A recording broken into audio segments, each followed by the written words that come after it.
particulièrement impacté actuellement. Voilà, tout Ah simplement. oui, Mais le recueil de Judith que vous avez déjà invité n'est pas du tout morbide. C'est au contraire, voilà. Très joyeux. Oui, complètement. Ça y est, nous sommes en direct et donc nous pouvons prendre l'antenne, ma chère Vanessa. Eh bien, bonsoir à tous et bonsoir à toutes et bienvenue dans cette dernière émission de Limitrophe. Et cette dernière émission de Limitrophe est consacrée à l'envers du décor, aux éditeurs et aux libraires. Et je pense que nous pouvons lancer tout de suite le top générique, mon cher Olivier, pour découvrir tout de suite le plateau de Bernard Pavot.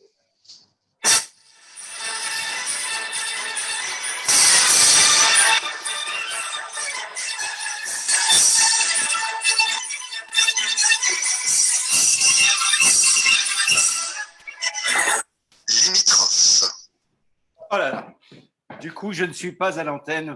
Veuillez m'excuser, mais dans Confinage TV, souvent, on doit gérer en même temps la régie et en même temps l'antenne. C'est ça qui est original sur cette chaîne. On fait tout et c'est formidable. Néanmoins, Limitrophe 6, eh bien, à la fois nous l'espérons et peut-être nous le regrettons déjà un petit peu, mais ce sera, alors nous l'espérons parce que nous allons sortir de cette période quand même assez difficile et nous le regrettons parce que pendant tous ces numéros de Limitrophe, nous avons découvert des créateurs toujours passionnants, toujours passionnés aussi. Et donc, c'est presque avec une petite larme que nous abordons cette dernière émission de Limitrophe. Mais des larmes, il n'y en aura pas, enfin du moins pas tout de suite, puisque nous avons souhaité consacrer ce dernier épisode de Limitrophe 6, à l'envers du décor. Oui, parce que, évidemment, pour que tous ces créateurs puissent transmettre leur œuvre, il faut des éditeurs, il faut des libraires qui ont été, on l'imagine, comme nous tous, durement impactés par cette crise sanitaire. Donc, ce soir, je vous invite à passer de l'autre côté du miroir et de découvrir certains éditeurs et certaines expériences, certains libraires aussi, comme vous allez le voir, qui ont une démarche tout à fait originale. Alors, nous allons commencer, je vais faire une présentation, une fois n'est pas coutume, générale, parce qu'ils sont tous avec nous ce soir, et merci à eux. Et nous allons commencer avec les éditions du Typhon. Florian Torres, bonsoir. Bonsoir. Alors, je vous explique un petit peu, c'est que nous avions mis en valeur les éditeurs, mais chaque éditeur a aussi un coup de cœur. Et le coup de cœur de l'édition du Typhon, c'est Lucie Barat. Bonsoir. Bonsoir.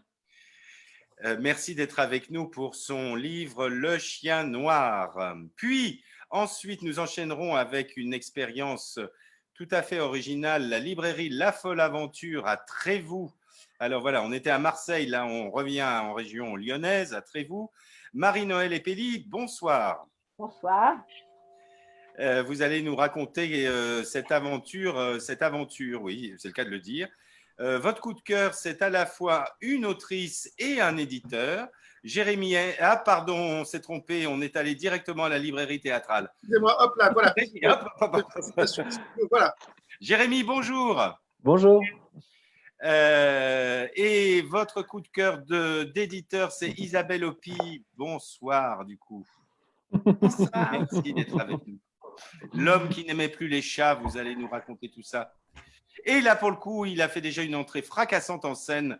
C'est normal. C'est Rémi Delieutrat pour la librairie théâtrale. On est parti à Paris cette fois-ci. Voilà. Rémi, bonsoir. Ah, bah voilà, vous revoilà. Bonsoir à tous, bonsoir à tous. Voilà, alors on plaisantait ensemble. Vous allez nous présenter une jeune autrice qui débute, Agatha Christie. Mais très prometteuse. Hein. Oui, il paraît, oui. Et nous ne fermerons pas, en tous les cas, cette première session avec le Clojo d'édition. Et alors, dans ce sens, Philippe Bouvier et Frédéric Serre, bonsoir. Bonsoir. Hop là. Bernard, pardon, voilà, excusez-moi. Ta remarque? Allez, il y a un petit retour. Bon, on verra ça. Il y a un petit retour au Jouve. C'est peut-être parce que vous n'êtes pas très loin géographiquement. Non, je rigole. Du coup, non, apparemment, c'est bon. Ah, Okay. C'est le côté un peu ORTF de notre confinage TV, cher Olivier.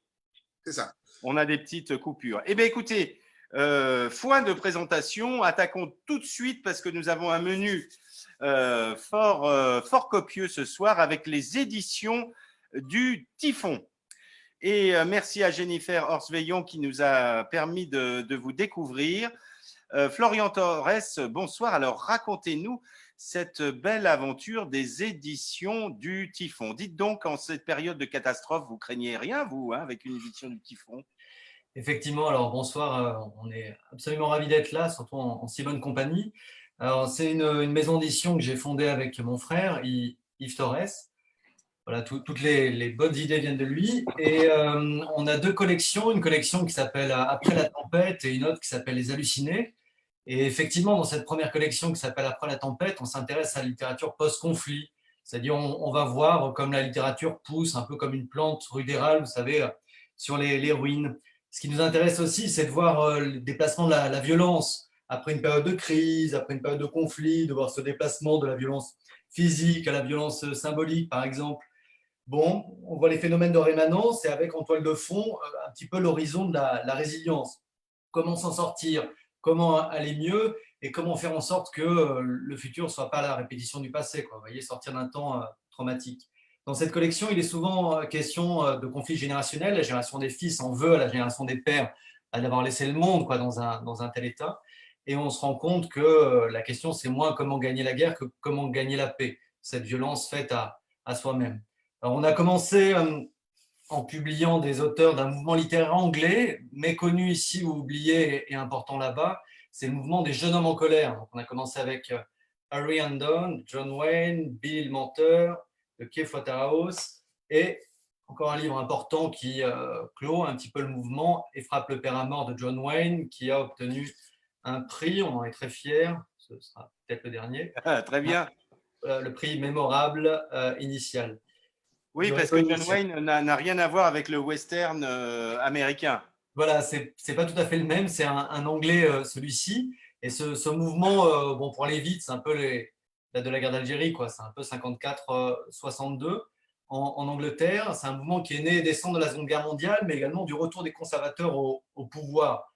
Les conservateurs en Angleterre sont revenus au pouvoir en 51. Ils ont petit à petit brisé voilà, l'État-providence qui commençait à être mis en place. Et ces jeunes gens leur en ont beaucoup voulu. Et ce qu'on trouve intéressant dans ce mouvement, c'est qu'on voit des jeunes gens se battre à la fois contre tout ce qui est mis en place, contre un certain libéralisme naissant, mais également, c'est assez bien décrit, quelque chose qui peut nous inquiéter, c'est-à-dire la guerre des pauvres entre eux. C'est un mouvement vif qui a beaucoup inspiré la musique. Je sais, Bernard Pavot, que vous aimez beaucoup la musique. David Bowie en parle dans les années 70, dans les années 80, ce sont les Smiths, dans les années 90, c'est Yo La Tengo, Pulp qui en parle, dans les années 2000, Arctic Monkeys. Voilà, il y a un fil continu. Et les Mods, à la fin des années 50, s'intéressaient aussi à ce mouvement-là à travers le jazz, figure centrale du roman Et frappe le père à mort. Bon, ensuite, on est allé en Allemagne, on s'est intéressé à cet auteur, Wolfgang Köppen, un livre qui s'appelle La mort à Rome, qui s'intéresse à la situation de l'Allemagne de l'Ouest après 1948, c'est-à-dire après ce qui a été appelé le miracle économique de l'Allemagne de l'Ouest. On va voir, ce sont les mots de cet auteur, de Köppen, disons une société qui s'enferme dans un état de somnolence, et on voit la génération des fils, des jeunes Allemands à l'époque, qui se disent, bah non, quoi, il faut interroger notre passé, il faut y aller, et on les voit en conflit avec la génération des pères, la génération des nazis impénitents. Ce qui nous semblait très fort dans ce livre-là, c'est sa façon d'utiliser la modernité, j'allais dire cinématographique, parce que c'est cinématographique dans le style, mais littéraire, et également de travailler cette ironie qu'on peut retrouver aussi chez Flaubert. Bon, ensuite, on est allé en Pologne avec La petite apocalypse de Tadeusz Komiński. Tadeusz Komiński, c'est un auteur pareil, méconnu, oublié ici, mais c'était l'un des auteurs préférés de Kundera et de Philippe Roth. Vous voyez, il y a des amis prestigieux. Et La petite apocalypse, ce qui nous a plu, c'est qu'on va travailler en fait deux regards très assis, très critiques, à la fois contre évidemment le pouvoir, donc ces logiques sécuritaires, mais également contre une certaine rébellion qui tourne un petit peu à l'entre-soi, qui va du côté de la facilité. Et un point important dans la petite apocalypse de Tadeusz Kominski, et on va se pas simplement pour coller à l'air du temps, parce qu'on l'a sorti au mois de janvier, c'est que c'est un livre qui s'interroge aussi sur la peur du contact. Voilà, il y a cet auteur anthropologue qui s'appelle Elias Canetti qui a émis une hypothèse, c'est qu'il y a une peur fondamentale qui est celle du contact, et pour limiter cette peur, il y a deux hypothèses, c'est la masse ou le pouvoir. Et on voit que ce sont des thématiques qui traversent et qui travaillent l'œuvre de Kominsky, présentée sous la forme d'une comédie noire. Voilà pour la première collection après La Tempête. Et la seconde s'intéresse à la littérature gothique. On a publié un auteur guyanais, Edgar Mitterholzer. C'est-à-dire la littérature gothique, c'est un hommage à Anne Radcliffe, Marie Shelley, les sœurs Brontë, une façon d'interroger la peur et de faire peur à la peur peut-être. Et premier roman d'une jeune autrice française dont on est très fier, c'est Le Chien Noir de Lucie Barat. Voilà, et mon travail, c'est de mettre en avant ses talents, son talent, et je lui laisse. Voilà, mais avant d'arriver à Lucie, mais très, très rapidement, puisque là, vous nous avez présenté une série de… comment vous avez abouti à cette…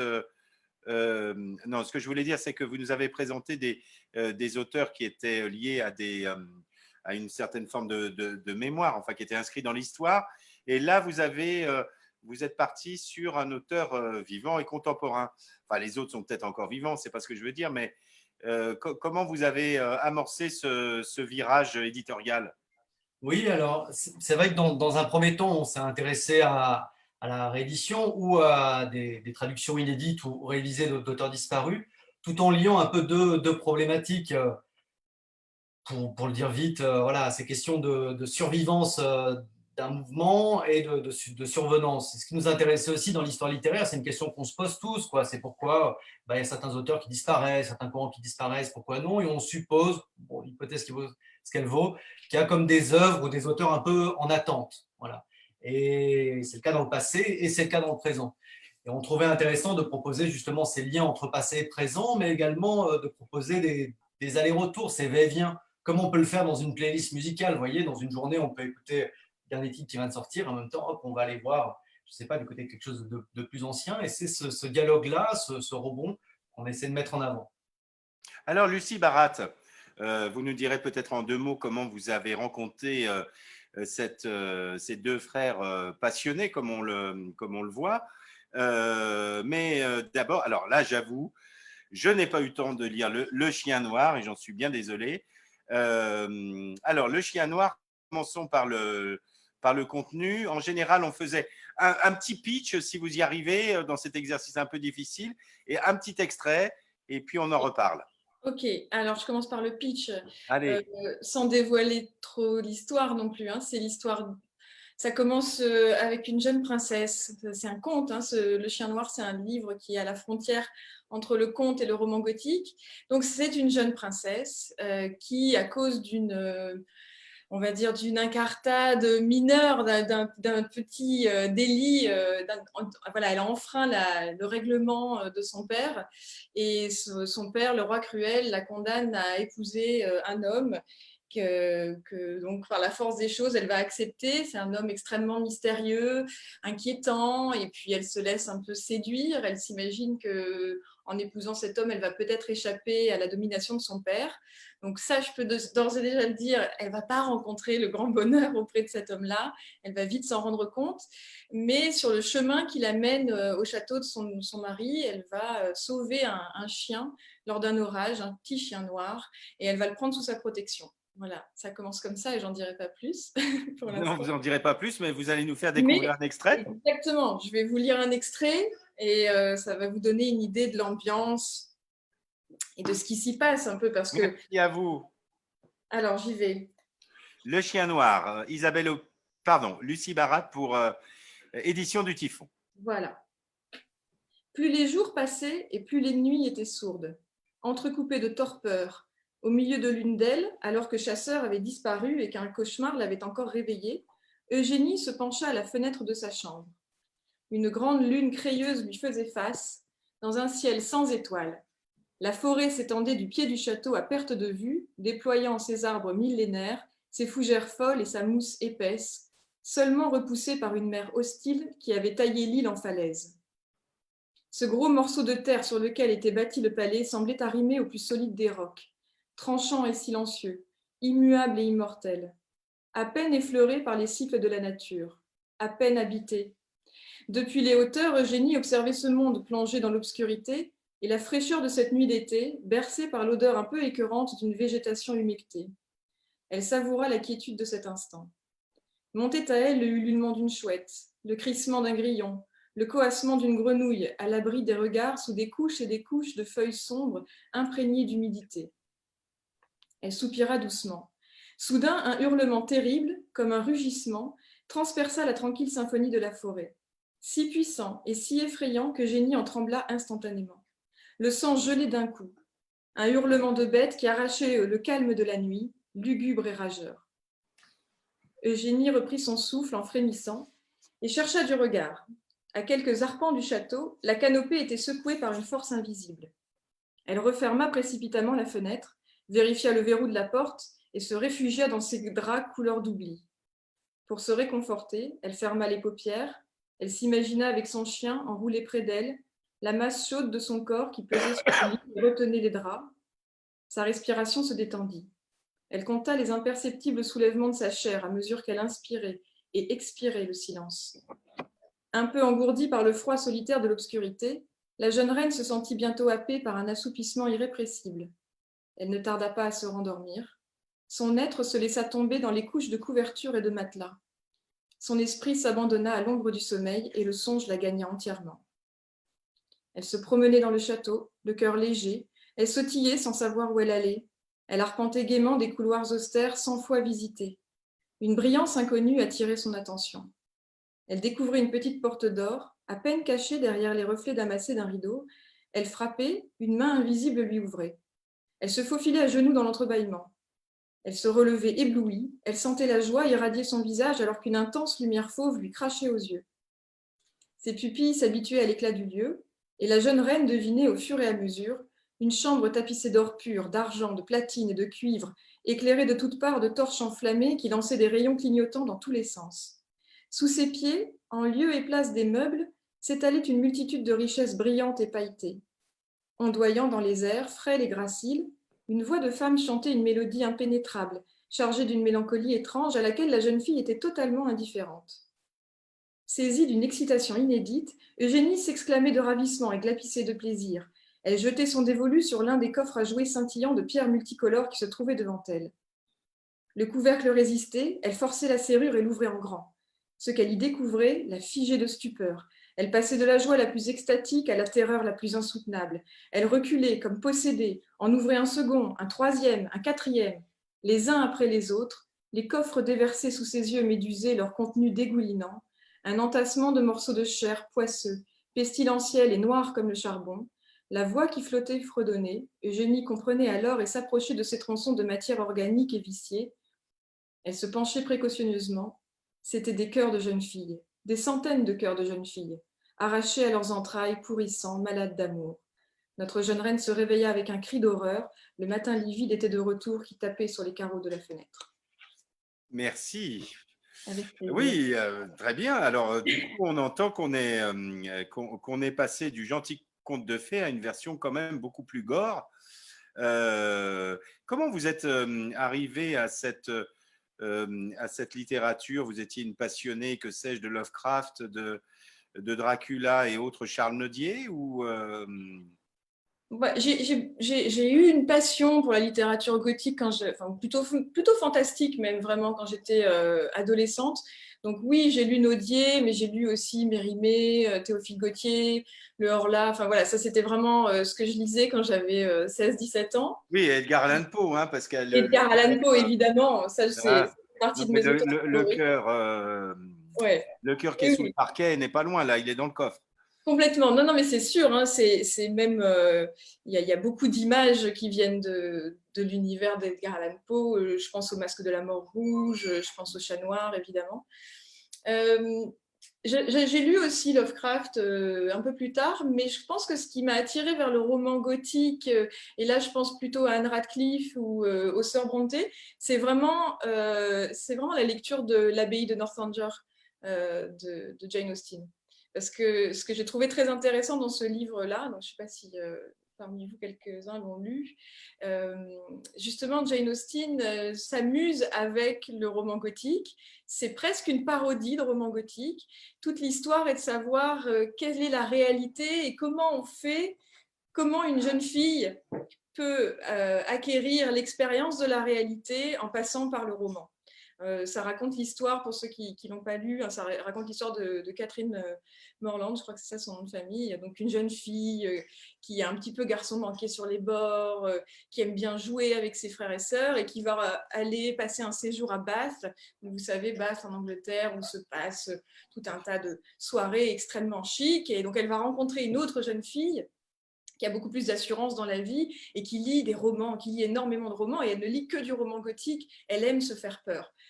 Et bon, je ne vais pas tout dévoiler. Oui, parce que sinon on va y passer l'émission. Donc, toute l'histoire est assez géniale, parce que sans arrêt, en fait, cette jeune héroïne de Jane Austen se prend pour une héroïne de roman gothique. Et voilà, et donc il y a énormément de romans gothiques qui sont cités dans ce texte-là. Et c'est comme ça que j'en suis venue à lire Anne Radcliffe, et puis plus tard les Sœurs Brontë, et voilà, etc., etc. D'accord. Et alors, Lucie et Florian, dans vos discussions, vous vous êtes dit, comment ça se passe? Vous vous êtes dit, on place ça dans le… D'abord, le livre a déjà reçu des distinctions, il a été identifié. Comment ça se passe? Ça, c'est la question un peu annexe. Mais vous avez dit, c'est de la littérature jeunesse, on n'est pas du tout… Comment vous réagissez par rapport à ça?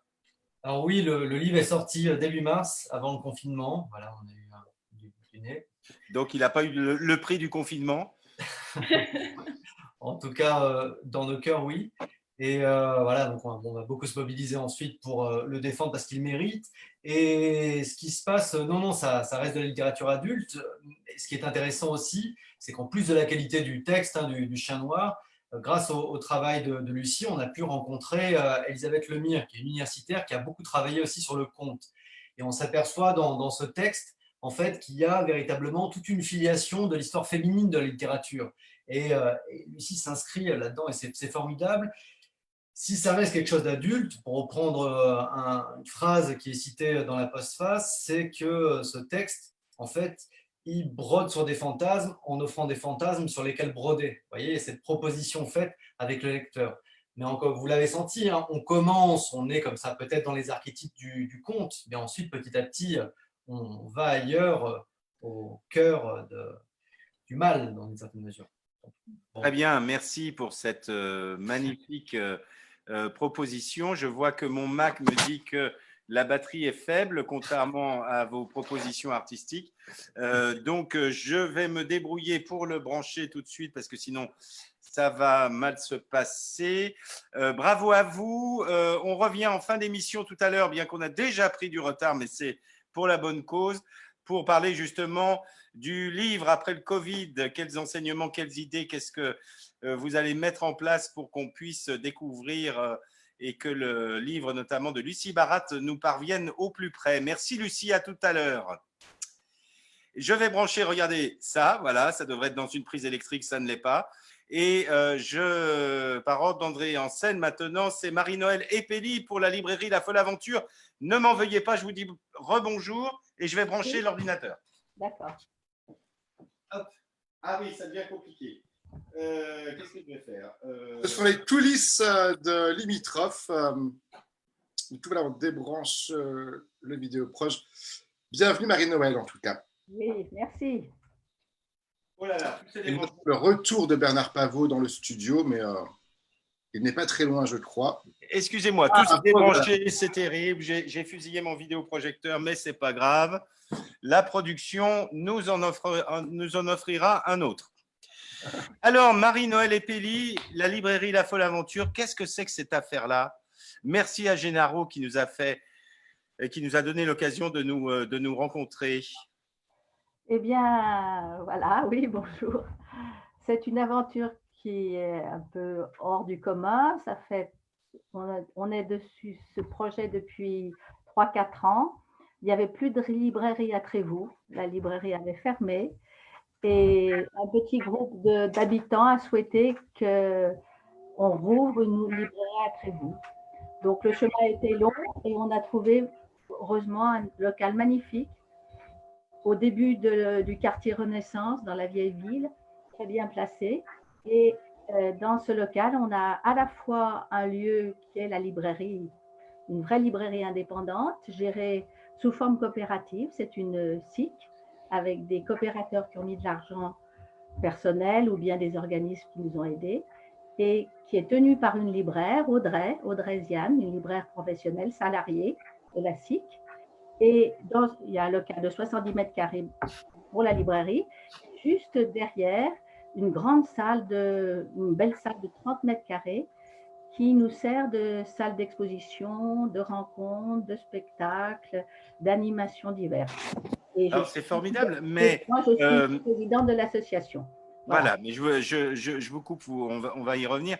En fait, à Trévoux, c'est un petit bourg dans les environs de Lyon. Vous avez combien d'habitants à Trévoux? Il y a 7000 habitants. Ah, quand même. Oui, et en fait… il y a tout autour, si vous voulez, la communauté de communes qui est très active autour, à 37 000 habitants.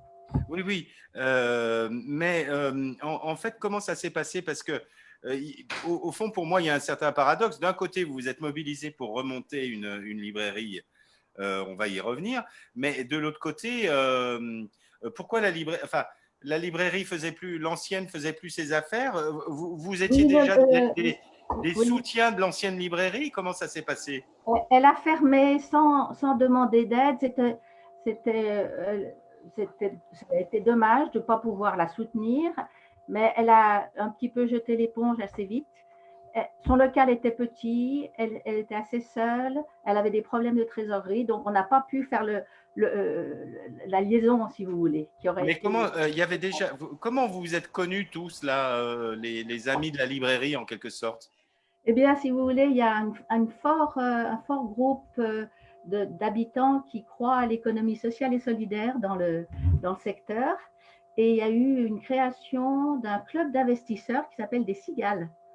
C'est des gens qui investissent leur épargne pour des projets qui leur tiennent à cœur. Donc, on s'est retrouvés là des gens motivés pour monter des projets dans le secteur. Et du coup, ça a été un peu le vivier qui a permis ensuite de constituer le groupe suivant qui a soutenu la librairie, la création de la librairie. Alors, concrètement, il fallait soulever des montagnes. Si vous vous rappelez, ça coûtait combien, en fait, concrètement? Comment? Ça coûtait combien, cette affaire-là? Eh bien, ça a été encore plus compliqué que ça, parce que lorsqu'on a trouvé le local qui nous plaisait, il était à vendre. Ah. Et bien sûr, dans le projet qu'on avait monté, on avait pensé simplement le louer. Donc, il a fallu trouver des financeurs, des gens qui acceptent de se monter en SCI pour acheter le local. Et on a trouvé, parce que si vous voulez, comme je vous le disais, il y a un fort soutien d'un groupe qui s'appelle Dombinov, qui a fait déjà beaucoup d'autres choses dans le secteur. Et il y a une synergie assez remarquable dans ce secteur-là.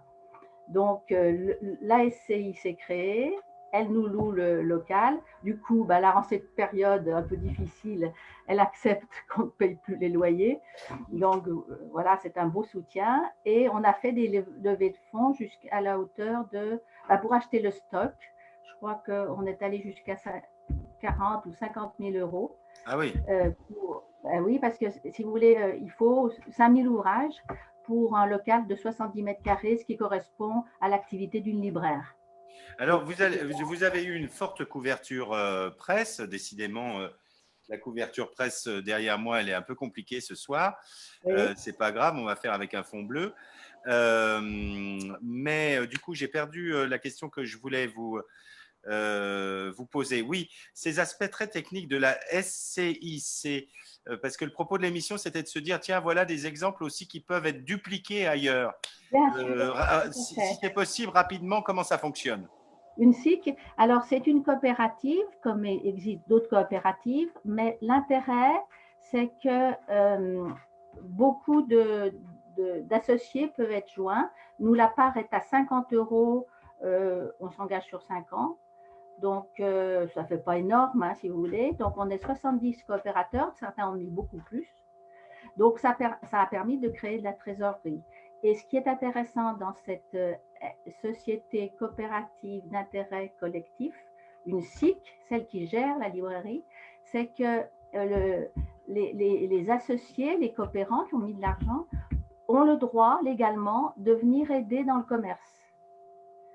Si bien que, comme Audrey avait beaucoup de travail au départ, créer une librairie, c'est un gros travail, on a toute une équipe, enfin jusqu'à présent, là bien sûr, tout ça est remis un peu en cause. On sort depuis 1 an, parce que ça a ouvert il y a 1 an, pratiquement pile, on se relayait régulièrement pour l'aider aussi bien à la caisse que pour les livraisons, que pour l'animation auprès des clients. Oui, et du coup, il ne fallait pas que ce soit du travail au noir ou une forme de travail déguisé. Que ce ne soit pas du travail au noir. Et oui. Structure, moi je trouve que c'est très intéressant parce que ça permet pour des petits commerces qui ont tellement de mal d'avoir un soutien à la fois moral et puis réel, concret. Voilà. Qui plus est, et on en finira pour l'aspect technique, pardon d'aller un peu vite. Du coup, votre libraire est une libraire professionnelle et salariée. Oui. Et sans parler de rembourser tous ces investissements, parce que ce sera beaucoup plus long, mais est-ce que du coup, je vais faire un peu mon Laurent Wauquiez, il y a ça tient financièrement, est-ce qu'au moins pour le salaire de la libraire? Écoutez, on avait des gens très pointus au niveau études financières, donc ce qu'on appelle un business plan a été fait. On était assez bon, on n'était pas vraiment tout à fait dans les objectifs jusqu'à mi-mars. Voilà, donc comme on a un petit peu de trésorerie d'avance, je pense qu'on va s'en sortir. Il y a eu des aides. Là, on a un fort soutien de la population parce que comme on fait pas mal d'animations dans la salle d'à côté, et puis que Audrey est très, très proche de ses clients, elle a commencé à avoir beaucoup de clients fidèles, on sent déjà dans les retours que les gens vont tenir à ce genre de commerce qui est un petit peu la preuve qu'on peut peut-être vivre une autre société autrement. Voilà, ah, magnifique. Voilà, c'était avant et voilà. Donc, on sent que c'est un petit peu leur lutte contre les GAFAM. Voilà, on a un petit peu leur lance de combat. Voilà. Alors, Marie-Noëlle, ce qui est génial, merci pour ce témoignage. J'espère que cette idée, ce principe sera retenu dans d'autres territoires et qu'en tous les cas… il y a déjà à Firminy, vous avez l'Hirondelle. Très bien. Ce sera pour d'autres émissions. Voilà. Mais alors, ce qui est bien avec vous, Marie-Noëlle, c'est que vous-même, vous êtes autrice. Et bien que vous soyez vous-même autrice, vous m'avez dit, pour le coup de cœur, il faudrait vraiment parler de Isabelle Hopi. Et alors, formidable. Donc, je dis, c'est très bien, vous allez nous en parler. Et là, vous me dites, non, en fait, on va contacter l'éditeur. Voilà. Donc, alors, vous êtes chouette, hein, mais bon. Pour le timing, c'est pas terrible, mais pour la passion, c'est super. Donc, Jérémy M et Isabelle Hopi, bonsoir. Vous avez été soutenu à mort par Marie-Noëlle. Hein. C'est complètement incroyable. Alors, du coup, je ne sais pas comment… non, on va commencer par vous, Jérémy. Vous êtes tout jeune, je vous découvre. Et alors, oui. mais comment vous êtes tombé dans cette folie de l'édition alors? Comment je suis rentré dans cette folie? Je crois que c'en est une belle, une folle aventure, comme l'aventure de Marie-Noëlle et de sa librairie. Disons que c'est parti d'une rencontre avec 3 autres personnes, donc avec Isabelle, Antonio Exposito et Gwen Guilin.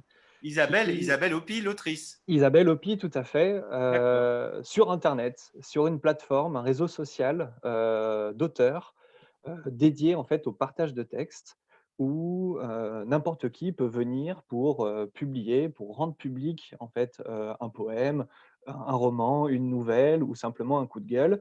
Et chacun est invité à venir corriger les fautes d'orthographe ou faire un petit commentaire ou simplement de lire. Et j'ai rencontré ces auteurs et de fil en aiguille, de lecture en lecture, de commentaire en commentaire, je me suis dit que j'étais pas simplement capable d'acheter leurs bouquins quand ils sortiraient, mais que j'étais capable de, en fait, les sortir. Je voulais C'est bien, être, vous avez eu presque une je, émission voilà, québécoise. Vous n'étiez pas capable, mais finalement, vous n'étiez pas capable. Je me suis dit, je ne suis pas capable d'écrire, donc, mais pas du tout. non, Non, mais c'est dingue. Donc, vous vous êtes dit, ces auteurs sont géniaux, il faut les éditer, je vais c'est faire éditer. ça, c'est ça. Je peux pas passer à côté.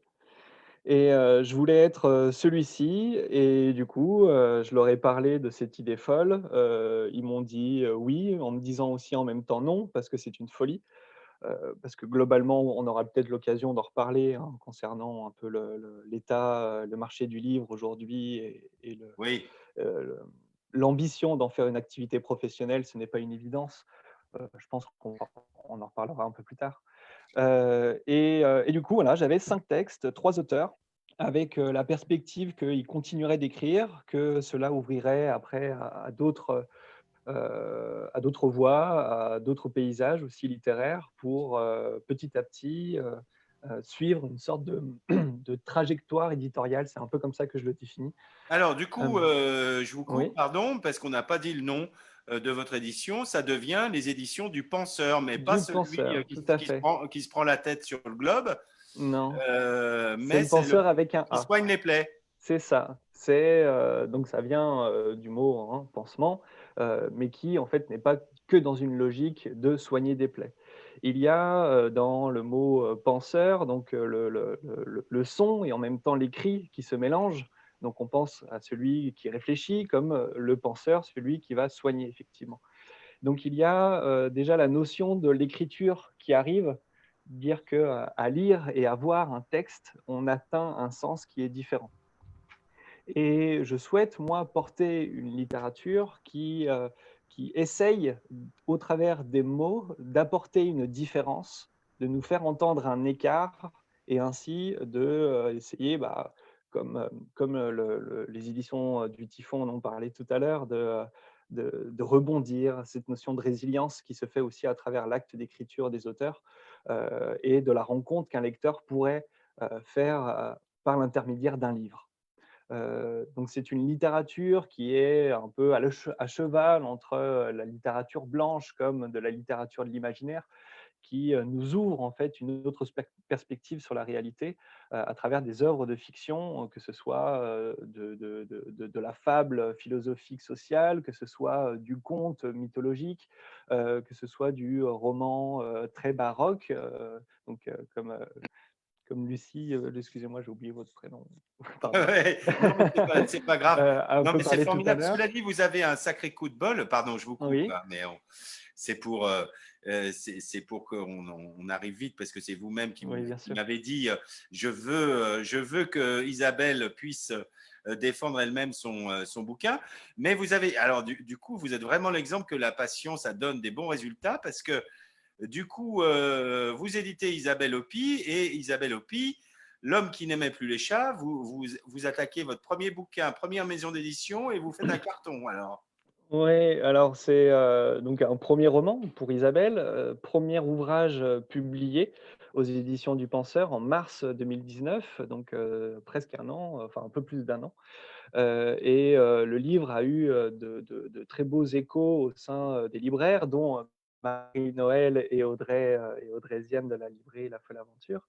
Et également dans un petit coin de France qui s'appelle Perpignan, avec la librairie Torcatis et le prix littéraire qui est organisé localement là-bas, qui est les vendanges littéraires de Rivesaltes, qui récompense qui a récompensé 5 ouvrages, dont notamment un premier roman et celui d'Isabelle. Donc là, ça a été pour nous une première reconnaissance euh, inattendue, parce qu'on s'attendait absolument. bon, Jérémy, je vous coupe. On va rencontrer Isabelle Hopi parce que vous me l'avez dit vous-même, il faut parler des auteurs. Donc, je vous Oui, oui, allez-y, très, allez-y, très c'est elle qui en brutal. parlera. Isabelle, bonsoir. Bonsoir. Bon, on s'est eu tout à l'heure au téléphone et vraiment, je n'ai pas pu lire L'homme qui n'aimait plus les chats et pourtant, voilà, j'avais Honte vraiment. à vous. J'en suis vraiment désolé.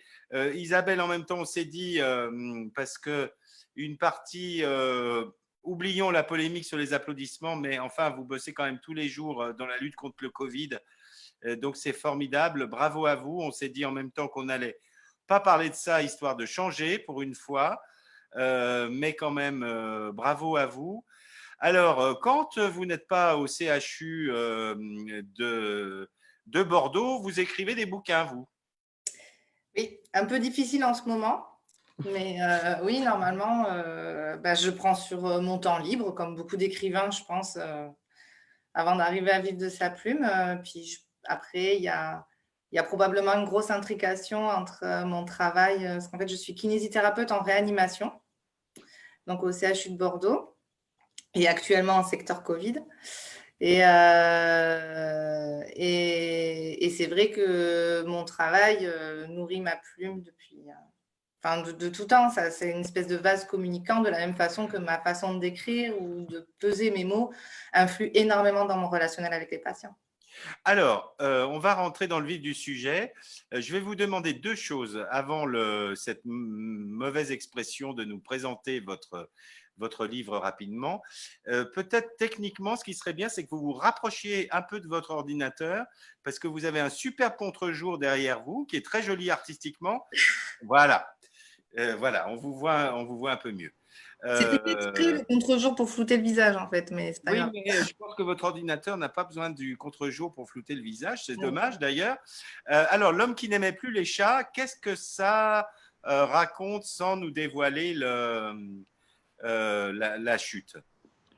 Dans les grandes lignes, c'est une sorte de fable, un conte sur la manipulation par le langage.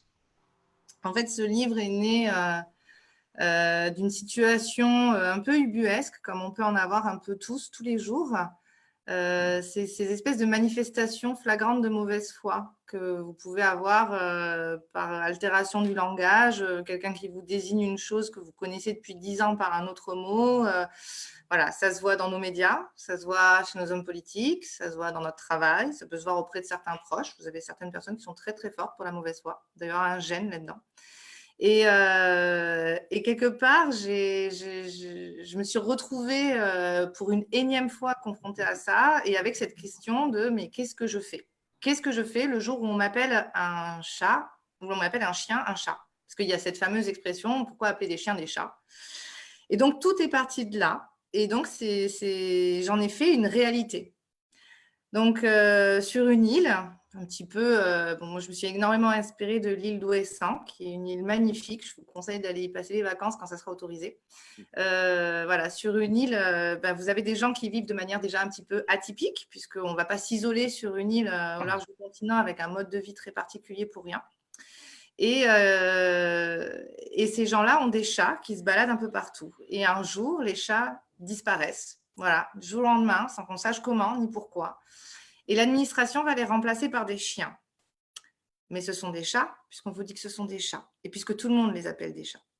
Et donc, ils se retrouvent tous les habitants livrés de leurs chiens, mais des chats, avec la belle laisse qui va avec.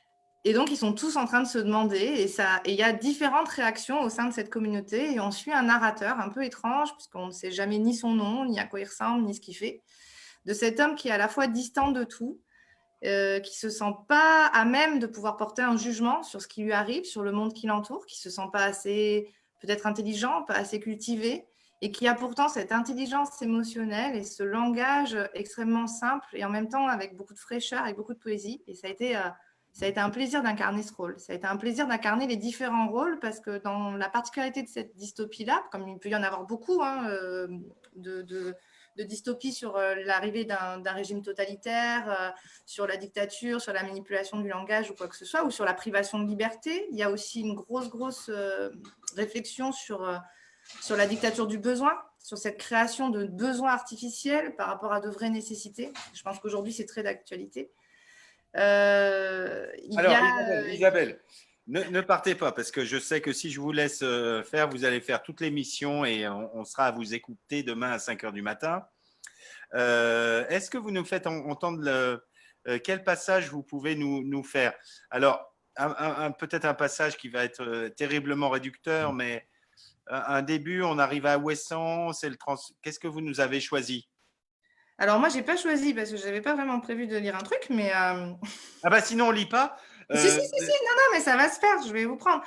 Ben, je pense que le début Non, mais d'un c'est pas obligé, hein, vous en parlez très bien. Moi, j'ai très envie de le lire sans l'entendre. Hein. Si, mais je vais vous Si, passer le passage de la femme de l'administration. Voilà. D'accord. Donc, on est au début. On est au début. On est au milieu du livre un peu, enfin vers le milieu, mais on voit pas très bien encore la résolution. C'est un livre qui est très dense. D'accord, mais le chien, les chats sont, enfin, les chiens sont déjà des chats. Ouais, les chiens sont arrivés.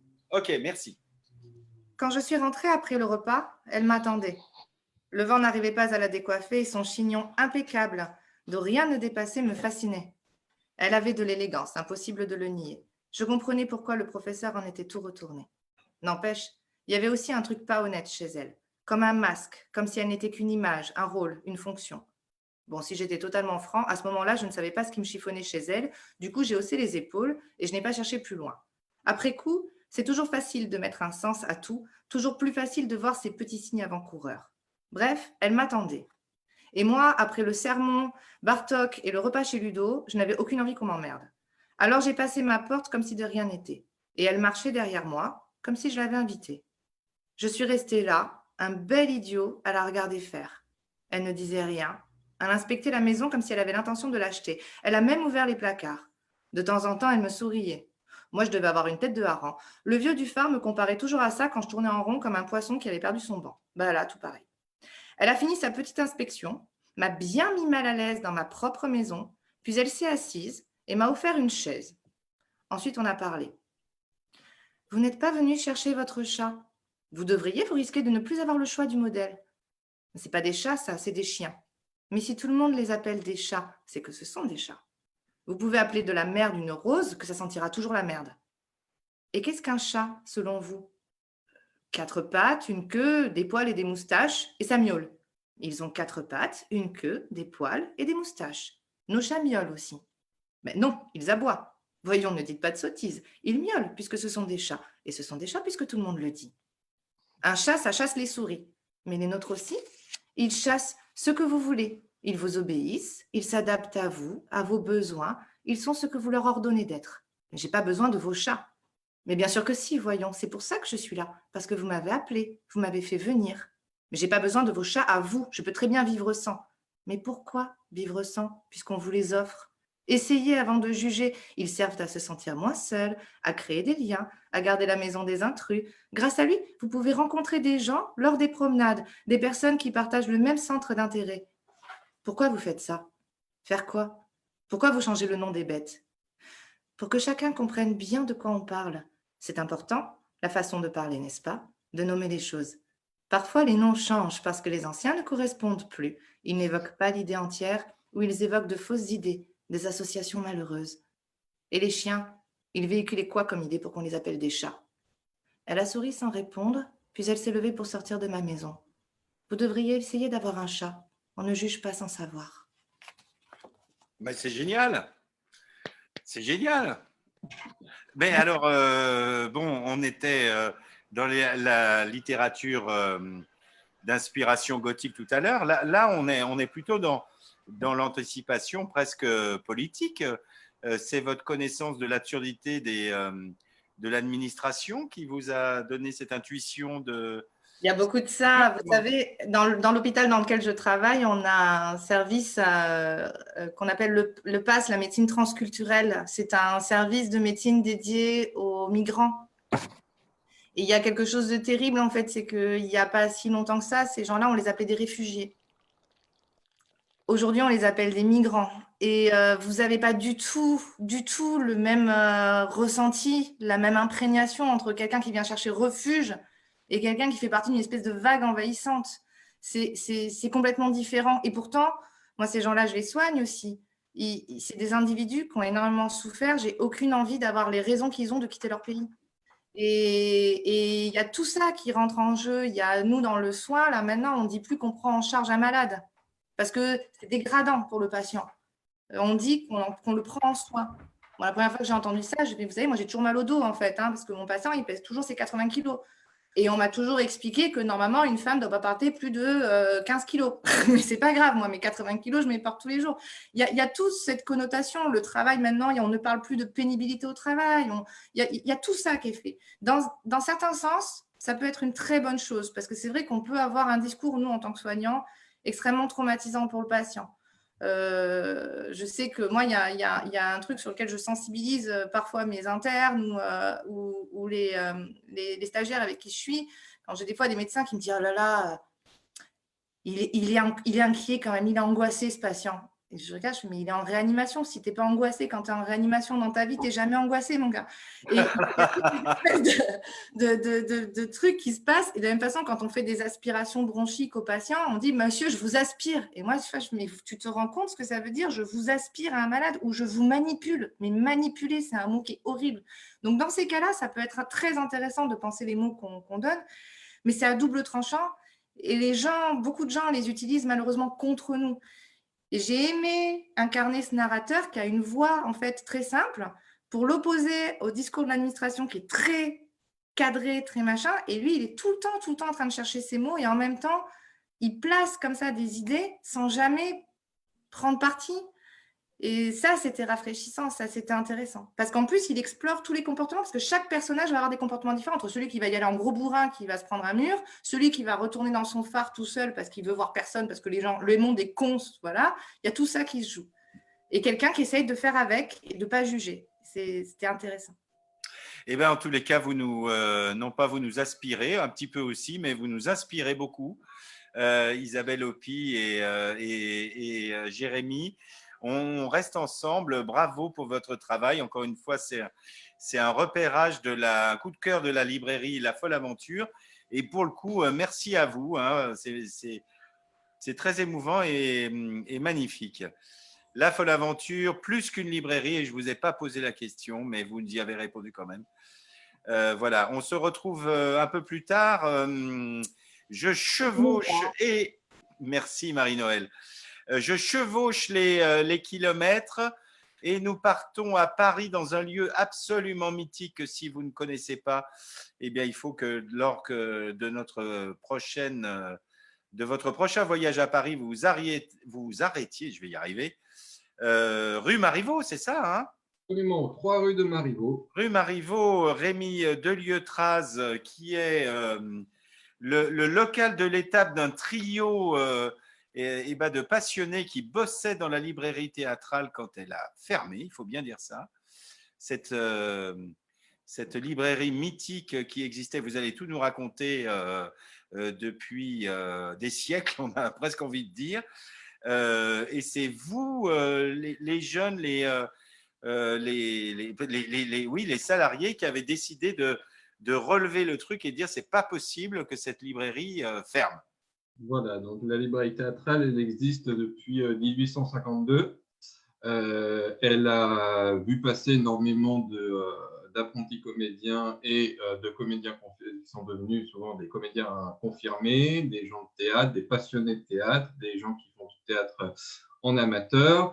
Et c'est vraiment devenu une référence dans le monde théâtral au fil des années, au fil des décennies. Et puis, effectivement, suite à quelques problèmes internes, la librairie théâtrale a dû fermer ses portes. On s'est tout de suite, nous, les salariés, mobilisés pour faire revivre cette librairie théâtrale sous forme de scope, en fait. Donc, alors, il faut savoir, Rémi, parce que moi, c'est une véritable déclaration d'amour, non pas à vous, mais à la librairie théâtrale, parce que ce lieu, outre qu'il était inscrit dans l'histoire, vous pouviez, à l'époque, et je pense que c'est toujours le cas, mais il y avait un côté caverne d'Ali Baba, c'est-à-dire qu'on pouvait y trouver, alors on parlait de Charles Nodier, moi, là-bas, j'y ai trouvé des éditions Drose, enfin, du théâtre, ça allait des productions les plus contemporaines de tous les éditeurs à véritablement des trucs hyper pointus du théâtre du boulevard du crime. Enfin, on trouvait, c'était le lieu où on trouvait absolument tout. Alors, moi, j'ai mal à imaginer comment même ce lieu, finalement, s'est trouvé en difficulté. Alors, l'avantage effectivement d'exister depuis si longtemps, c'est qu'on a finalement un fonds intéressant. Après, il faut, comme tous les commerces, il faut savoir s'adapter aussi aux nouvelles pratiques de la clientèle. Et ça, c'est vrai que c'est toujours un peu complexe. Mais je pense que là, on a trouvé une formule qui fonctionne enfin, parce que nous ne sommes pas seulement des libraires, nous sommes aussi éditeurs de théâtre. Alors, simplement, j'ai du mal à comprendre le truc. Olivier, vous êtes avec nous. Je suis avec vous, absolument, je suis là, oui. Cher directeur, on peut montrer, parce que sinon ses copains vont lui faire la gueule demain. Oui, bien sûr, évidemment. Je vous ai envoyé une photo où on les voit les trois. Le logo de la librairie, et puis voilà. Les trois mousquetaires de la librairie théâtrale. Voilà, les voilà. Dans cette rue Marivaux qui ont relevé le gant. Si on rentre un petit peu, Rémi, dans le détail, pardon de faire ça, mais on a besoin de comprendre. En fait, ce qu'on croit lire, c'est qu'il y avait, on va dire, non pas un désamour, mais pas assez de commercialisation, enfin, pas assez de marché finalement pour les pièces de théâtre à vendre dans une librairie.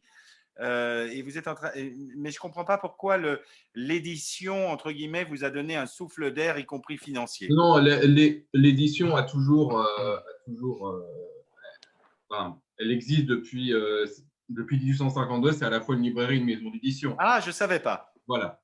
Ça a été la première maison d'édition à publier Feydeau, par exemple. Feydeau, oui. Donc, non, simplement, il y avait toujours un bon équilibre à trouver entre les activités libraires et les activités d'édition. Et non, mais on va dire, pour aller vite, que ce sont des problèmes de gestion, des problèmes internes qui ont abouti à des déséquilibres. Voilà. Ouais. Ce qui veut dire que est-ce que par exemple il y a une fréquentation publique, acheteur à peu près stable? Oui, ça par contre c'est stable. En fait, c'est un public. Alors notre public se compose de deux types assez précis. Les pratiquants. Ce sont des pratiquants du théâtre, qu'ils soient professionnels, en voie de professionnalisation ou amateurs. On a un gros marché de théâtre amateur.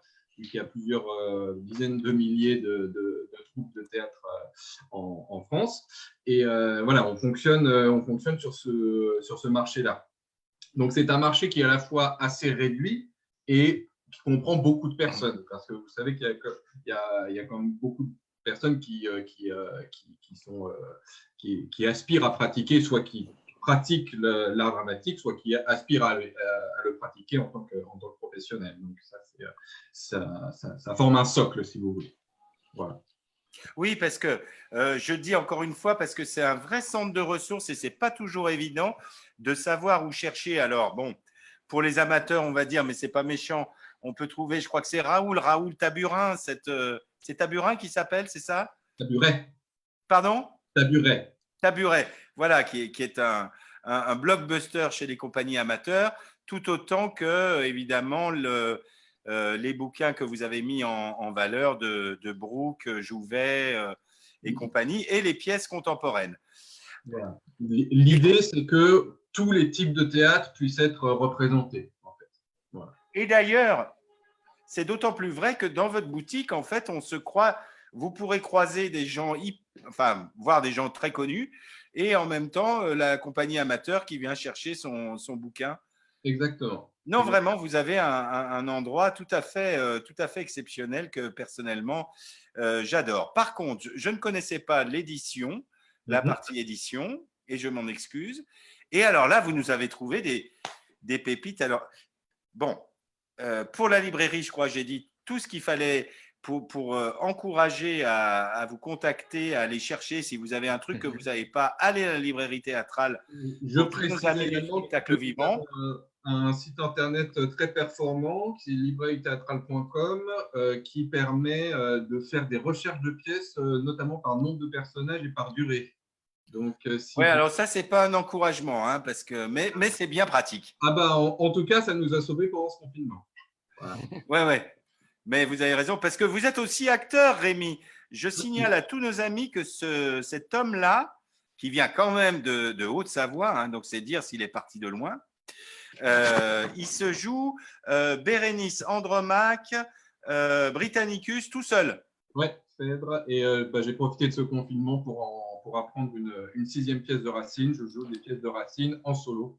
Voilà, donc c'est du théâtre d'appartement, c'est la quasi-intégralité du texte à chaque fois, et je joue les différents personnages. Voilà. Bah, Rémi, vous allez avoir du job là, hein, dans la sortie de confinement. Bon, néanmoins, blague à part, vous éditez du théâtre, et alors là, vous m'avez fait part d'une découverte totale. Alors, le blockbuster Agatha Christie a commencé par du théâtre. Expliquez-nous ça. Alors, Agatha Christie, c'est une de ses pièces qui s'appelle La Souricière, est jouée sans discontinuer depuis 1952 à Londres.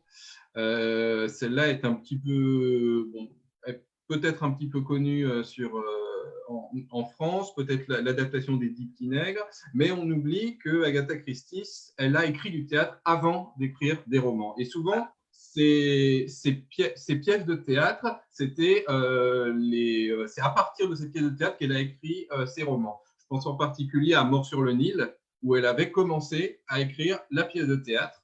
Et après, à partir de la pièce de théâtre, elle a écrit le roman. Donc, c'est vraiment ce travail de dramaturge où on voit vraiment la mécanique d'Agatha Christie à l'œuvre, qui est très intéressante à redécouvrir aujourd'hui. Et justement, Rémi, je vous ai demandé cet exercice absolument impossible parce que c'est des pièces où il y a pléthore de personnages. Est-ce que vous nous avez trouvé une pépite ? Alors, je vous ai trouvé quelque chose. C'est dans une des pièces qui s'appelle un visiteur inattendu. Voilà. Oh là là! Olivier, vous êtes à mort sur le coup. Merveilleux, merveilleux. Car nous allons rééditer en tout 8 pièces d'Agatha Christie. 6 pièces ont déjà été éditées entre l'année dernière et cette année, et 2 pièces sont à venir. Et Un visiteur inattendu fait partie de la 2e fournée, si je puis dire, donc éditée en janvier dernier. Et elle est assez intéressante parce que on a un personnage qui s'appelle l'inspecteur Thomas, qui me fait énormément penser à Colombo. Et je ne suis pas sans soupçonner les créateurs de la série télé Colombo de s'être vaguement inspiré de cet inspecteur Thomas. Si vous voulez, dans Un visiteur inattendu, on a un type qui est mort, Richard Warwick, et sa femme s'accuse du meurtre. Voilà, elle va dans les flics, elle dit c'est moi qui l'ai tué. Et il y a l'inspecteur Thomas qui est pas sûr, ça colle pas à son histoire. Et il va essayer de trouver les mobiles du crime et évidemment le ou la criminelle. Voilà. Et donc vous m'avez demandé de vous préparer un petit extrait. Oui. Donc c'est une scène d'interrogatoire. Et vous allez voir, je pense que ce côté Colombo, on le retrouve assez bien dans l'écriture. Attendez, je vais voir.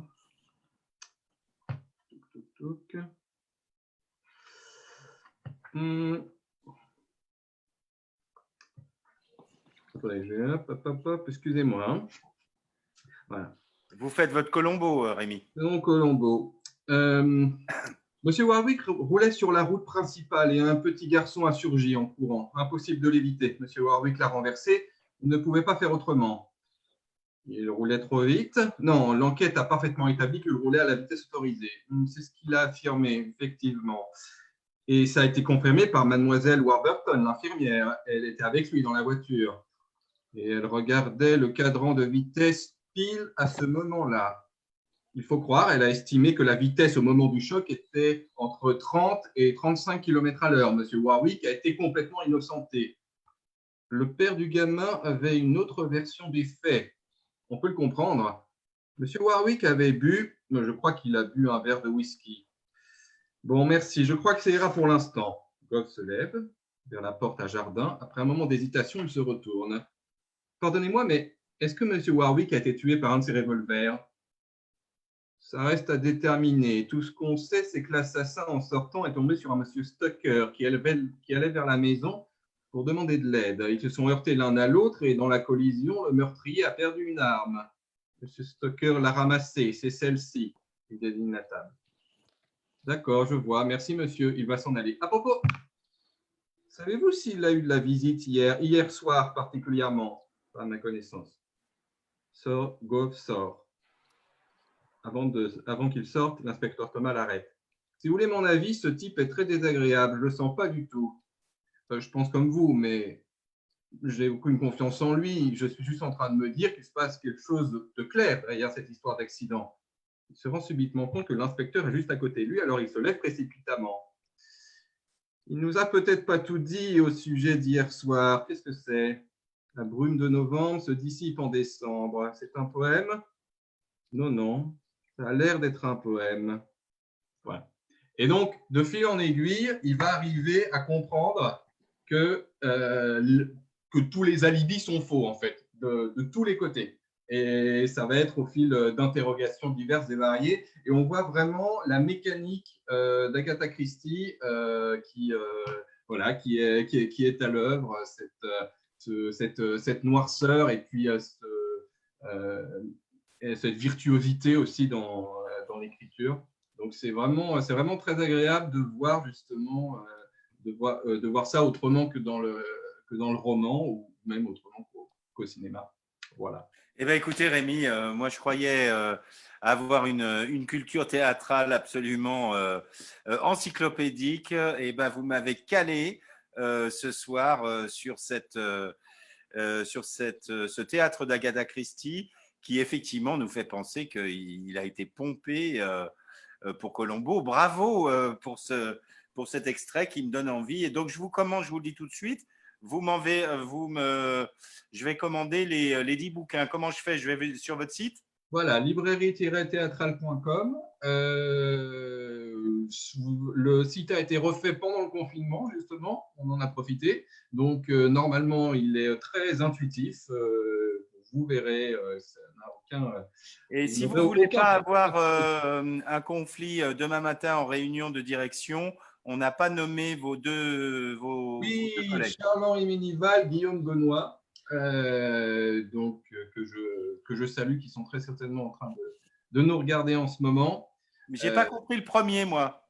Charles-Henri Ménival et Guillaume Benoît. Charles-Henri Ménival est notre gérant, qui s'occupe également de la vente par correspondance et de tout ce qui est maintenance informatique. C'est lui qui a refait le site internet. Et Guillaume Benoît s'occupe de l'édition, justement. Donc, c'est grâce à lui qu'on peut lire à présent Un visiteur inattendu d'Agatha Christie. Eh bien, on continue à rester en contact. Vous nous expliquerez peut-être un autre jour où on ira à la boutique pour que vous nous disiez qui a traduit tout ça, ce théâtre. Merci beaucoup de maintenir cette institution pas ringarde de la librairie théâtrale rue Marivaux à Paris, c'est la dernière librairie théâtrale Non, elle existe encore, celle de l'Odéon? Il y en a deux. Il y a effectivement celle de l'Odéon et la librairie théâtrale. Ce n'est pas tout à fait le même public, mais en tout cas, on est bien complémentaires. Voilà. Très bien. En tous les cas, la mine, l'endroit où vous trouvez le truc impossible, c'est à la librairie théâtrale. Merci à vous. Restons ensemble si vous le voulez bien. Eh bien, on était en Haute-Savoie. On arrive là, à Lyon, avec nos amis de Le Clos Jouve Édition. Merci d'avoir patienté avec nous. Philippe Bouvier, Frédéric Oudert. Le Clos Jouve Édition, toute nouvelle maison d'édition. On ne cachera… Voilà. Alors, on ne cachera à personne que nous nous connaissons un petit peu et que c'est un vrai plaisir de vous recevoir dans cette dernière de Limitrophe. Mais néanmoins, pour ceux qui ne vous connaissent pas, le Clos Jouve Édition, comment c'est né cette histoire? maison d'édition qui est née il y a l'année dernière, en fait. On a pour l'instant 5 titres au catalogue, donc c'est une histoire relativement récente en apparence, même si Philippe Bouvier et moi-même nous connaissons depuis un certain nombre d'années. Pour ma part, je me suis occupé de plusieurs collections chez divers éditeurs ces 12 dernières années. Donc, mais les éditions de Clojouf sont nées officiellement en septembre 2019. Donc, c'était quelques mois avant ce fameux confinement qui frappe beaucoup de maisons d'édition. Nous, on a la chance d'être jeunes, d'être trop petits. On passe à travers les gouttes, mais effectivement, on sait d'ores et déjà qu'il y a un certain nombre de maisons d'édition de taille très modeste qui mettent carrément la clé sous la porte en ce moment. Hein. Alors, repartons des origines avant de voir ceux qui mettent la clé sous la porte. À l'origine, non, mais le Clos Jouve, moi, je connais bien. Quand j'étais gamin, ma grand-mère habitait au Clos Jouve, rue Tabarot. Comment vous êtes retrouvés les deux, là, autour de ce projet? Au terme chacun d'un parcours spécifique et différent, mais qui est amené à se rencontrer. Tous les deux, nous sommes des lecteurs à la base. Ça peut paraître bête de le rappeler, mais nous sommes tous des lecteurs à la base. C'est notre même vrai point commun ce soir. Moi, j'étais auteur, j'étais chez des éditeurs comme Le Serpent à Plume, Le Dilettante, ou les éditeurs plus petits pour la poésie. Philippe avait un parcours politique et socialiste. Oui, je me suis occupé des questions de santé au travail pendant 20 ans à la Fédération des services publics. J'ai travaillé à la médiathèque de l'émission, par exemple. Et de fil en aiguille, Philippe s'occupant d'un site fameux, Le Grain de Sel, il a agrégé autour de lui des gens aussi différents que des poètes comme Michel Thion, des gens comme Gérard Guégan, qui était pour nous un nom très important, qui est quelqu'un avec qui on a des projets actuellement, qui évidemment les premiers éditeurs, mais pas seulement, quelqu'un qui a porté l'histoire de… Excusez-moi, peut-être reculez-vous un tout petit peu. Voilà, reculez-vous. Voilà, parfait. Yes. Oui, on parlait de Gérard Guégan parce que ça fait partie de nos références communes à nous deux. Voilà, ça fait partie de ces sujets d'échange qu'on a pu avoir pendant des années finalement, avant de passer à l'acte et avant de fonder ça. Voilà. Oui, mais moi je veux savoir, on a compris que vous étiez passion commune, des grands lecteurs, que le Clos Jouve c'était un quartier de la Croix-Rousse, réputé pour son indépendance. Mais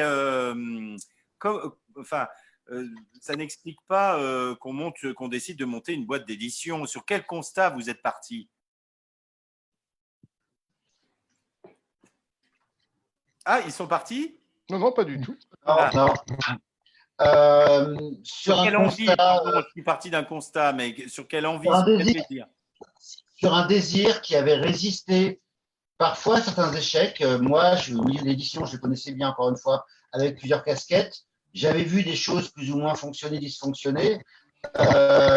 Malgré tout, le désir de créer, d'agréger une famille d'auteurs, de construire une ligne éditoriale, un catalogue, enfin tout ce qui les b.a.-ba pour n'importe quel éditeur ni de ce nom. Enfin voilà, on a été assez clair entre nous là-dessus. Là encore, c'est passé par des noms, par des références. On a entendu via les éditions du Typhon le travail aussi sur la réédition. Nous, on publie des inédits, la littérature contemporaine, mais on publie aussi la réédition, notamment celui-ci qui est un ouvrage de Jean-Pierre Leonardini, les critiques théâtre de l'humanité sur Antoine Vitesse, qui était introuvable, qui avait déjà été édité par une maison d'édition qui avait fermé. Donc, il y a beaucoup d'ouvrages comme ça essentiels qui sont auxquels on a envie de donner une seconde chance. Et alors, entre les deux, il y a, Frédéric, vous aviez travaillé dans l'édition. Philippe, alors, vous êtes l'œil de Moscou du binôme? Après, tout dépend de ce qu'on entend par le Moscou, non, pas vraiment. Alors, reculez-vous un petit peu, mettez-vous à ce là, c'est beaucoup mieux. Bon, très bien, Olivier, merci. Non, absolument pas, mais c'est vrai que ce qui est intéressant avec Frédéric, c'est qu'on est assez complémentaires parce qu'on a des histoires différentes, on a parfois des points communs, des connaissances communes, mais on a des univers radicalement différents. Et moi, par exemple, c'est vrai que moi, j'ai rien à cacher, hein. j'ai relancé le Grain de Sel, qui est le journal des communistes de la Croix-Rousse. Et ce qui fait que j'ai renoué avec un certain nombre de gens, parfois éloignés depuis longtemps, comme Michel Sportis. Je découvre qu'il écrit des articles, et c'est pour ça que j'ai commandé un livre sur Ettore Scola. On a une passion commune pour Ettore Scola, mais je connais peu, je le dis, de journalistes aujourd'hui qui sont capables d'écrire comme Michel un livre sur Scola avec une telle connaissance de la littérature italienne, de la politique italienne et du cinéma italien. C'est pour ça que Antoine Gili, qui est le dernier grand historien du cinéma italien, a accepté de préfacer le livre. Et de fil en aiguille, un essai inédit consacré à Ettore Scola qu'on publie nous amène à publier d'autres essais sur d'autres metteurs en scène italiens. C'est une histoire processus, en fait. Voilà, Michel est en train de terminer un livre sur Mauro Bolognini, puisqu'il n'y a aucun livre en France qui a été écrit sur ce cinéaste. Oui, cinéaste italien de cette période absolument passionnante. Mais ce que j'essaie de comprendre et de faire transmettre et de transmettre, c'est finalement tous les deux vous vous réunissez et vous dites pas et vous partez quand même sur des projets gonflés, c'est-à-dire on pourrait dire, si on a un langage commercial, sur des niches. Mais éditeurs que vous avez interrogés ce soir, aucun ne publie des livres de cuisine ou de développement personnel. On peut le faire, hein? Oui, mais j'ai rien contre. Mais tous les gens que vous avez interrogés ce soir sont dans des histoires d'amour éditoriales, défendent la littérature, en fait. Voilà, donc voilà, reculez-vous un tout petit peu. Voilà. Yes. Voilà. Ok. C'est pour qu'on puisse mieux vous entendre. Oui, tout à... Non, mais j'entends bien. En l'occurrence, grâce au Clos Jouve Édition, effectivement, on a accès à des textes absolument extraordinaires. Celui de Sportis sur le cinéma. Parce que c'est vrai que dans cette littérature sur le cinéma ou sur le théâtre, des fois aussi, il y a des rééditions, des textes qui tournent, des choses... là, c'est des inédits à chaque fois, ou des choses un peu des introuvables, quoi. Le texte de Leonardini sur le décès d'Antoine Vitesse, dont on va célébrer la présence au travers du TNP cette année, voilà, Profil perdu, et un texte qui a à la fois une valeur littéraire et documentaire. C'était un propos dans votre démarche ? Cette dimension documentaire et parce que on va changer après, hein, mais vous faites pas que cette valeur documentaire, même s'il y a une très grande qualité littéraire. Mais cette valeur documentaire, je crois qu'elle est dans tous les ouvrages qu'on a publiés, y compris les ouvrages de prose littéraire. Cette dimension-là, elle est tout le temps là, avec une qualité d'écriture évidemment, mais qu'il s'agisse d'un essai sur Antoine Vitesse, d'un essai inédit sur des metteurs en scène italiens ou d'une collection de prose courte dont on parlera tout à l'heure, dans tous les cas de figure, il y a toujours un lest documentaire, en quelque sorte. D'accord. Et c'est pour ça que, effectivement, le Clos Jouve a un positionnement tout à fait particulier. Alors, dans votre coup de cœur, je le redis parce qu'on avait du coup reçu à la première édition et ça boucle. La première autrice, c'était Judith Viard qui est chez vous. Bonjour Judith. Attends, il faut que j'active mon micro. C'est bon, c'est fait. On vous parle. Salut Bonjour. Judith. Salut, je suis avec mes triplés. Très bien.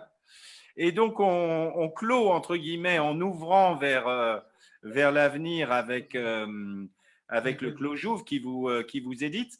Mais néanmoins, on ne va pas reparler de vous, on va parler du coup de cœur suivant, enfin du coup de cœur, du livre suivant, qui finalement fait la synthèse, Fred Houder et Philippe Bouvier, parce que Samy Sapin, J'essaie de tuer personne, c'est une poésie, voilà, bravo. C'est une poésie documentaire, mais là encore, comme Isabelle, de quelqu'un qui travaille dans le secteur hospitalier.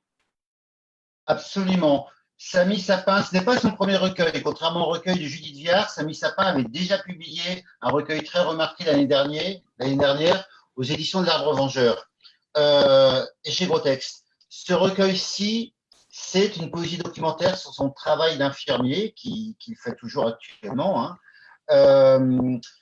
Le mieux, c'est peut-être que je relise un extrait. Allons-y. Alors, reculez-vous un petit peu du micro, du coup.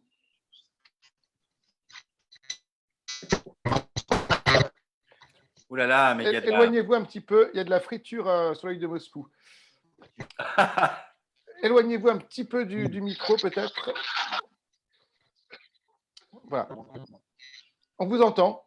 Les patients de ce livre ne sont pas de vrais patients. Madame Pernigo, par exemple, n'existe pas, mais elle aurait pu, et je l'ai rencontrée. Il y a certaines... Oh là là là là. La connexion saute beaucoup, je suis désolé. Alors, je suis désolé, mais la connexion saute tellement qu'on perd un mot sur 4 et ça devient... Et Judith, elle n'aurait pas le livre chez elle? Lire? Alors, je suis désolé. Bon, là, du coup, on vous a un petit peu perdu dans les limbes de... Judith, est-ce que vous avez le livre de Samy Sapin par hasard? Parce qu'il y a eu du brouillage de la part de la... Il y a la mairie de Lyon là, qui est intervenue et il y a eu un brouillage. C'est très saccadé, en fait, le débit. Pour que vous le sachiez, vous ne vous en rendez pas forcément compte. Mais du coup, on perd un mot sur 3. Enfin, c'est très saccadé. Ah ouais, mais l'image aussi est saccadée. Pour vous aussi, en régie, Olivier? L'image et le son, du coup... On va les mettre en... Alors, je mets en muet. Non, on perd un petit peu... Là, on perd du... Attendez. On va rétablir... Alors, Bernard Pavot, revenez. Voilà. Nous avons perdu l'antenne avec le clojouve. Ah bah alors, là, c'est comme quoi, ce sont les personnes les plus proches qui sont parfois les plus lointaines. Ah, mais oui, mais c'est parce que, voilà. On est presque voisins. Mais peut-être que Judith peut lire. Voilà. Oh là là, il n'y a rien à faire. Hein. Non, ça saute beaucoup trop. Alors, je ne sais pas si Judith a... Bon, on peut... en tout cas, si vous pouvez nous montrer l'ouvrage dont vous parliez, comme ça, nous nous précipiterons dessus pour le lire de nous-mêmes. Alors, pour le coup, moi, je l'ai lu. Bernard, à vous d'en parler. On n'est jamais à l'abri d'un coup de bol. J'essaye de tuer personne. Et c'est effectivement un magnifique ouvrage tout à fait étonnant parce que, comme nos camarades viennent de nous le dire, en fait, c'est à la fois une forme, on va dire, poétique, mais à la fois documentaire, c'est-à-dire qu'il se situe dans un quotidien de l'hôpital le plus concret, on va dire ça comme ça, mais en y amenant une forme littéraire qui nous fait voyager au-delà. Du coup, je serais bien mal. On n'est pas en train de parler d'un livre avec un argument traditionnel, mais néanmoins, c'est très, très, très efficace. Essayez de reparler quand vous pouvez, les amis du Clojouve, des fois que ça marche. Je rebranche le micro, voilà. Est-ce que vous nous entendez?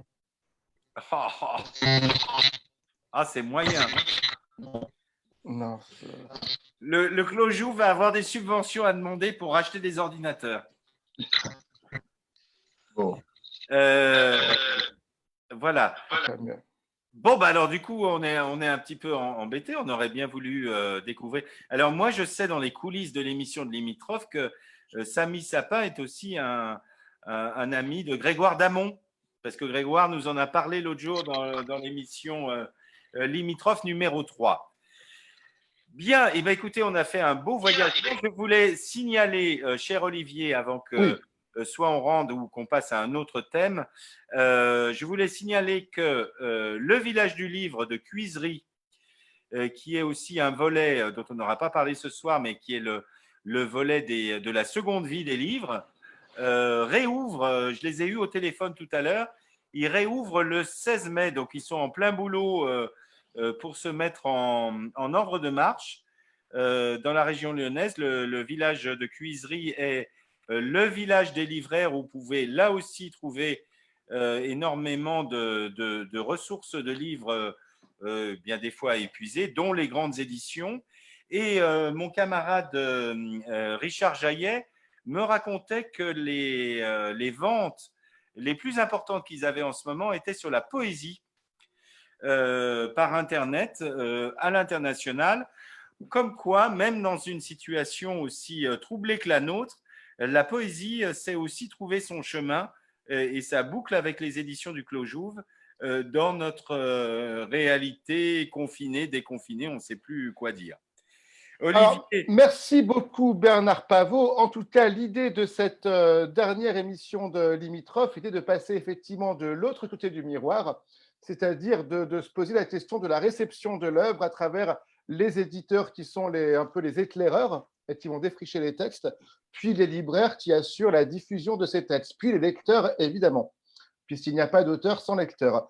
Donc, l'idée était de préparer l'après-confinement. Et nous savons maintenant que les lieux réouvrent, que les librairies sont désormais, je l'espère, ouvertes par petits groupes de gens, qu'on peut se réapprovisionner en livres. Et du coup, je vous propose, pour terminer cette émission, nous avons retrouvé Judith, qui a le texte des éditions du Clos Jouve dont nous parlions à l'instant. Donc, je pense que Judith peut autant finir par les mots des auteurs et des lecteurs. Oui, mais moi, je veux bien. C'était quel texte, Frédéric? Alors, je redonne la parole à Frédéric. Le premier? Le premier. Le premier texte? C'était le premier? Ok. Oui. C'est bon. C'est à vous. Tout a commencé par un examen devant un jury. Pendant l'examen, on m'a posé cette question: pourquoi voulez-vous être infirmier? J'ai réfléchi un moment, puis j'ai dit que c'était le côté pragmatique, terre à terre du métier qui m'intéressait. Mais au fond de moi, je pensais, je suis comme tout le monde, tout ce que je fais, je le fais pour la gloire.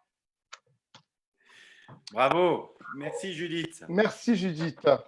Samy Sapin, Le Clos Jouve, la librairie théâtrale Rémi Delieutrat, la librairie La Folle Aventure, encore des éditeurs Jérémy M, l'auteur Isabelle Hopi, édition du Typhon, Florian Torres et Lucie Barat pour Le Chien Noir étaient avec nous.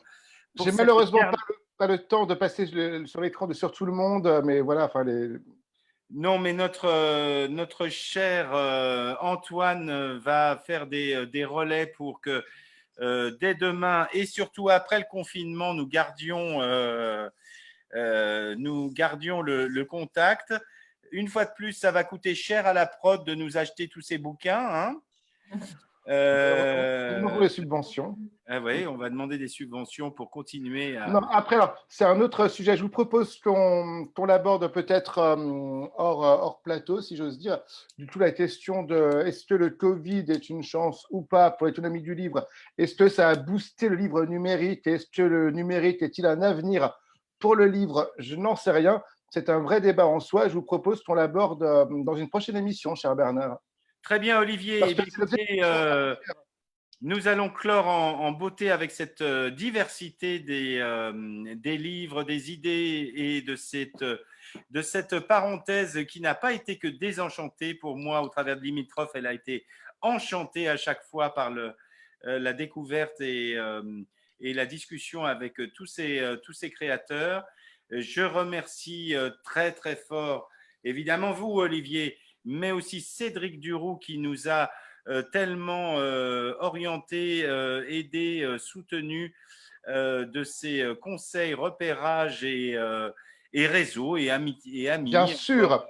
Et comme il est de tradition dans cette dernière semaine de Confinage TV, je rallume tous les micros parce que sans vous, Bernard Pavot, cette émission n'existerait pas. Donc, applaudissons Bernard Pavot. Vous avez été brillant, merci.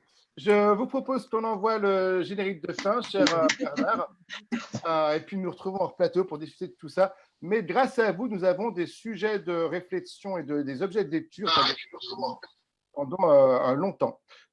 Pardon. Et bien voilà, c'était la dernière de Limitrophe. Bernard, vous êtes un champion de la lecture.